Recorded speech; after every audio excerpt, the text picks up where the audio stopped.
Hey everyone, it is Misty. Welcome to At Home. I am back with HollyAnne Knight of String and Story, and I'm going to teach you how to make this beautiful Clover Hollow quilt. And on Friday, she is going to show you how to quilt it on your domestic machine.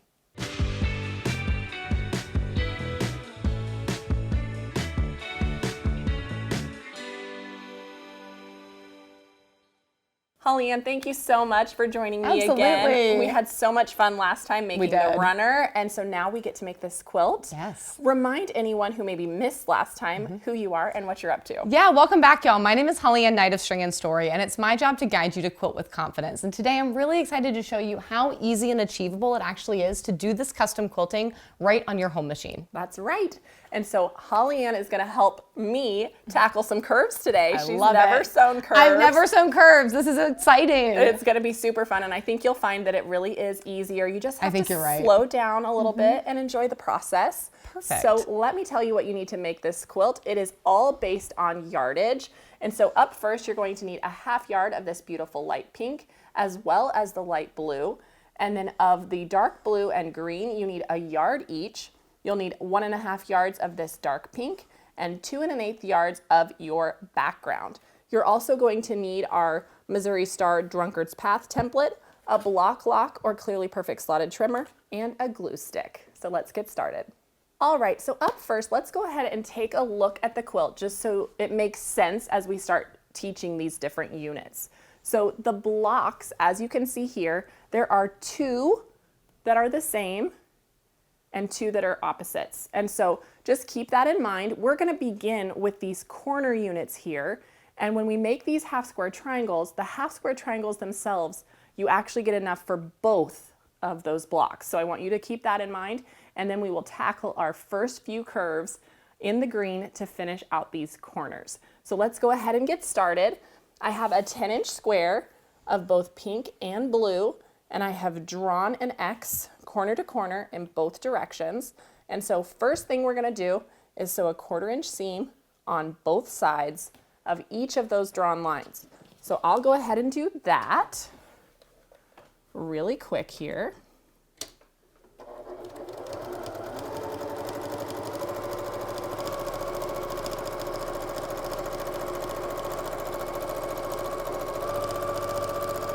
I like to just sew right off the end, flip this around, and go back down the other side.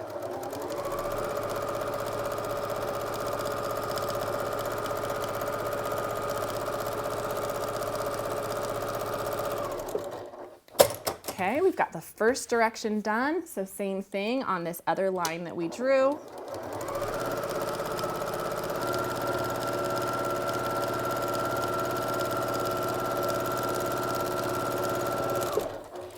And flip it around.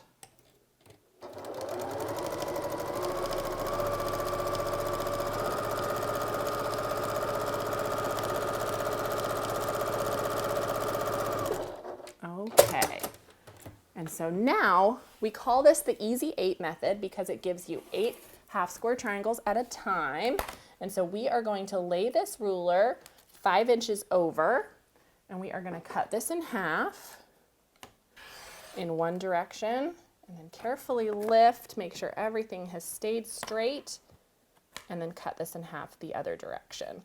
And I like to cut this way first instead of on the lines because now as we pull them apart, we still have the lines. Love that. And we can just use the small ruler now. A little easier to manage. And cut these in half. Oops. There we go. And if you want to press those open, I have a few of these already squared, so we'll just do a few. But you're going to press and square each of these 1/2 square triangles to 4.5 inches. There we go. And so I'm going to make sure the block lock is on the light fabric and this is nesting into that seam. And then we will trim this off.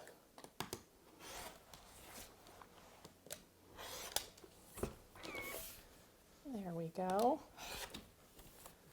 And for each corner, you just need 1 of these 1/2 square triangles. So we'll just set this aside for now.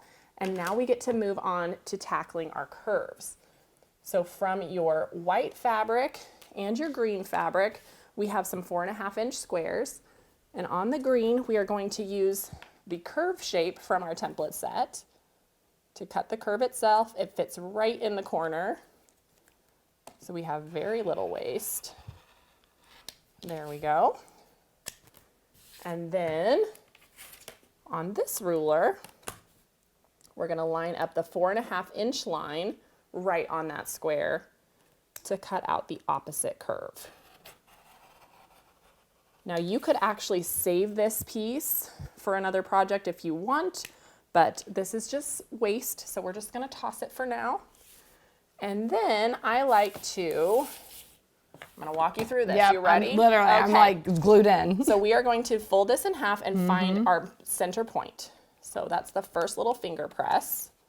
And then we're gonna do the same thing with this piece. And when I sew curves, I like to start by lining up these straight edges. You kind of want this little skate I ramp. like that, yeah, I like call that. it, okay? And then I like to use a little dot of glue. Some people prefer pins. I find the pins. You're allergic to pins. I think I am. Well, first of all, they get in my way and then I stab myself. I was gonna say, do you poke yourself? I do. So I just put a little dot of glue to start. I like it. Right there. Keep it lined up. And then same thing with my middle crease here. Perfect. A little goes a long way. And this will all work itself out. You don't need to stress about it. And then same thing at the end. And especially when I'm working with these little 4.5-inch blocks, I just find having the glue to keep everything lined up. Of course, now it's gonna slide on me. I'm gonna have to pin. You got it. It just really helps keep everything accurate. I love that.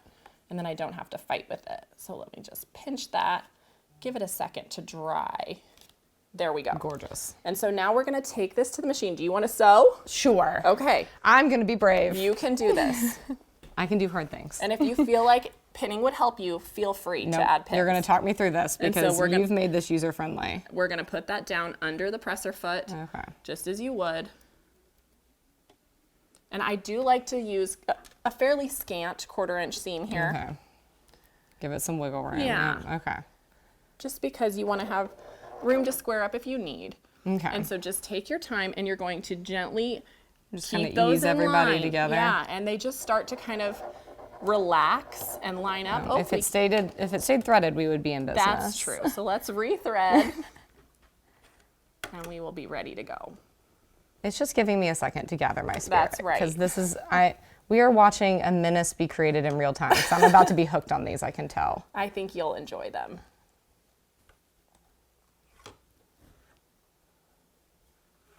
There we go.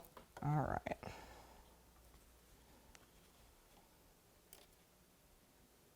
Scant 1/4-inch seam. Yep. And let's just Just go. nice and easy, just line up a little bit at a time.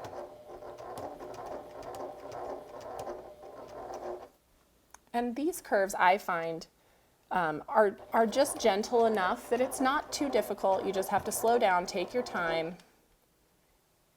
You're doing great, it looks beautiful. Thank you.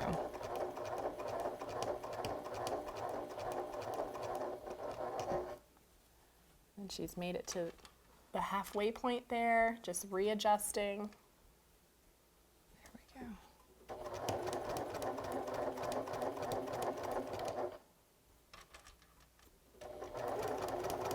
Beautiful. Okay. I don't know why everyone's so scared, y'all. That was like It's actually not- kind of fun. Right? It's not that scary. The first curve I've ever sewn, y'all. Ah, you did so In good. real time here on camera. Perfect. Look There at we that. go. Look at that. It looks amazing. So cute. Now I want you to press it because I Okay. do think pressing curves is one of the most satisfying parts. Okay. You're just going to roll it back Okay. because that's typically what it wants to do. Oh my gosh, y'all, look at that. Look how pretty that is. 3 little dots of glue. No excuses about not wanting to sew curves, and you can't make this pattern because you don't want to sew curves. Listen, you saw it here, folks. She did perfect. You're a great teacher. Oh, thank you. You nailed it. So each corner unit needs 3 of these. I've gone ahead and finished the other Perfect. ones for you. And so now we get to just assemble that unit. So we're gonna put these together. And then the blue from our half square triangle goes up towards our green curves. Perfect. And so we can just sew this together like a 4-patch I got if you'd you. like. There you go. I'm empowered now. Yeah, I'm so glad. I told you you'd be hooked. Yeah. Maybe that's why I've been resisting. I knew it was coming for me. Yep, that's right.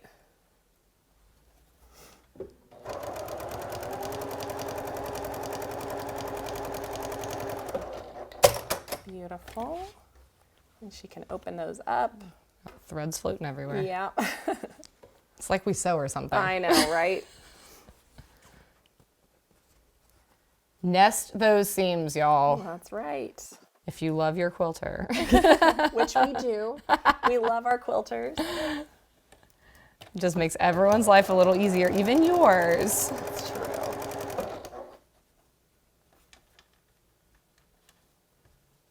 But don't run over the pen if you love your sewing machine.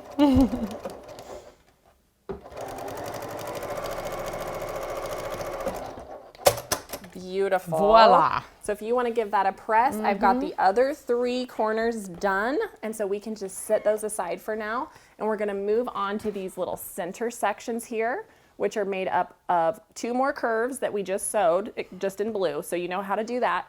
And then we're going to make these little 4-patch units. So let's go ahead, move these aside. All right, so to make the 4 patches, we'll start here. I went ahead and sewed a couple of strip sets for you guys. So we have this dark pink and light blue. These are just 2.5-inch strip sets, or strips, excuse me, by the width of fabric. So we have the dark pink and light blue and the dark and light pink. And so now that we have these sewn together, we're just gonna cut a bunch of the little 2.5-inch strips off of here. And you'll just cut your whole strip set because you're gonna need quite a few of these for your blocks. We'll do the same out of this one.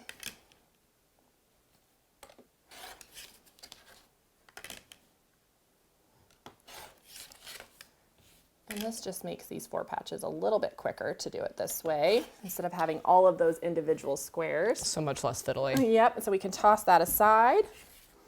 And now we are just gonna place these together so that our dark pinks are going in opposite directions. I went ahead and pressed both of those sets towards that pink so that these seams will nest for you. We love that. I will let you chain piece 2 of these, because we need 2 for each of our little units.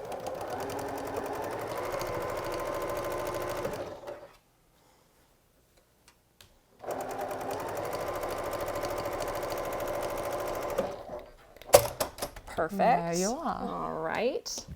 And so I will just trim those apart and press them, and you just stay right where you are. Perfect. I'll have you sew these together. There we go. Beautiful. All right, so then to assemble these units, we're going to take our 2 little blue curves made exactly the same way, like I said, as the green ones we did. And then we are going to line up our 4 patches, and we want the light blue and the dark pink to meet in the middle there. And so we're going to do just like so. And I will let you sew those together.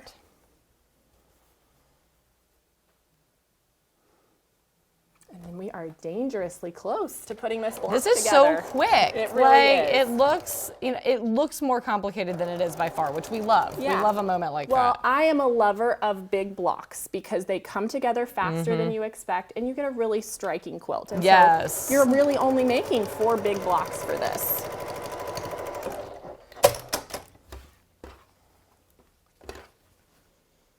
I like big blocks, and I can't. I was wondering which of us was going to say it. I'll be the one. I love it. It's a really good opportunity as we, custom quilt this later this week too, that the custom quilting goes a lot faster, that you can really get into each of those sections of the block, but it's going to come together quickly because they're big. So that makes it a much more approachable opportunity if you're new to custom quilting. I'm glad to hear that.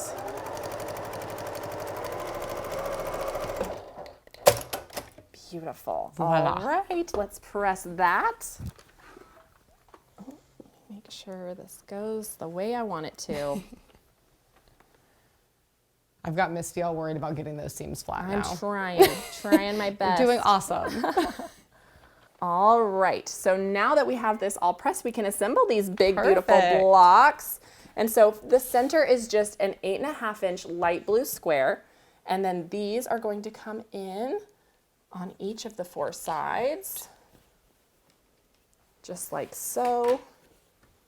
Move some of this out of the way. And then here are our corner blocks.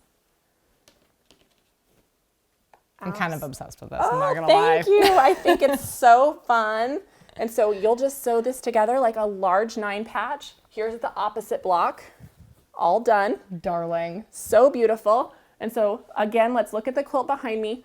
These 4 large blocks, we cut the sashing strips to the size of our finished block and then just put a little blue cornerstone in the middle. So we finish this off with a nice 6-inch border just to frame it up. It finishes at 65 inches square, which is a great throw size. Throw. And so HollyAnne, you are going to tell them how to quilt this. And so do you want to talk a little bit about that? Yeah. What they'll do on Friday? So when we did our table runner before, we just did free motion quilting together. And that's a really good opportunity on a smaller project to practice moving your quilt underneath the machine.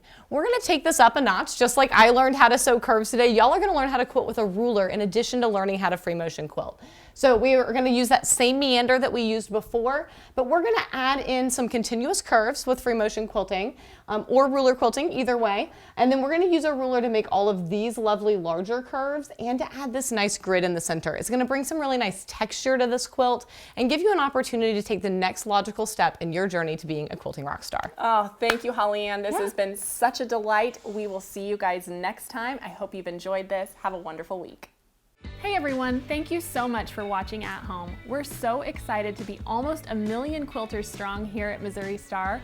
And so if you haven't already joined our family, be sure to subscribe and hit that notification bell so you can be notified of all of our future tutorials. And we'll see you soon.